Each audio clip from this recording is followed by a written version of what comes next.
શહેરની જનતા માટે ખુશખબર છે। સુરત મેટ્રો પ્રોજેક્ટ હવે અંતિમ તબક્કામાં પ્રવેશી ચૂક્યો છે।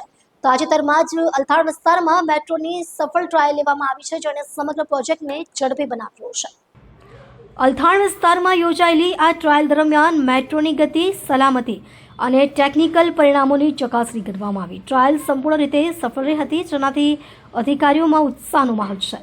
હવે આગામી દિવસોમાં પ્રોજેક્ટને વહેલામાં વહેલી તકે પૂર્ણ કરવા માટે ઝડપી કામગીરી હાથ ધરવામાં આવશે। બાકી રહેલા તમામ વિભાગોમાં કામને અંતિમ સ્વરૂપ આપવા માટે વિવિધ ટીમો દિવસ રાત કામ કરી રહી છે। સુરત મેટ્રો શહેરના મુખ્ય વિસ્તારોને જોડશે, જેમાં સરથાણા, મજુરા, ઉધના, પીપલોદ અને અલથાણ જેવા વ્યસ્ત વિસ્તારોનો સમાવેશ થાય છે। આ પ્રોજેક્ટથી શહેરની પરિવહન વ્યવસ્થામાં ક્રાંતિ આવશે અને ટ્રાફિકની સમસ્યાનો મોટો ઘટાડો થશે।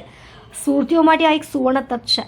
મેટ્રો શરૂ થતાં જ લોકોને ઝડપી, સસ્તી અને સલામત સવારી મળશે। વધુમાં પ્રદૂષણમાં પણ ઘટાડો થવાની આશા છે। સુરત મેટ્રોના એક વરિષ્ઠ અધિકારીએ જણાવ્યું કે અલથાણની ટ્રાયલ સફળ રહી છે। હવે અમે શક્ય તેટલી ઝડપથી બાકીનું કામ પૂર્ણ કરીશું। ટૂંક સમયમાં સુરતવાસીઓ મેટ્રોમાં મુસાફરી કરતા દેખાશે। હાલમાં તમામ સ્ટેશનો પર ફિનિશિંગ વર્ક, સિગ્નલિંગ સિસ્ટમ અને વિદ્યુતીકરણના કામો જોરશોરથી ચાલી રહ્યા છે। ટૂંક સમયમાં જ સુરત મેટ્રોનું ઉદ્ઘાટન કરવામાં આવશે। તો તૈયાર થઈ જાઓ સુરતીઓ, મેટ્રો હવે આવી રહી છે તમારા શહેરમાં।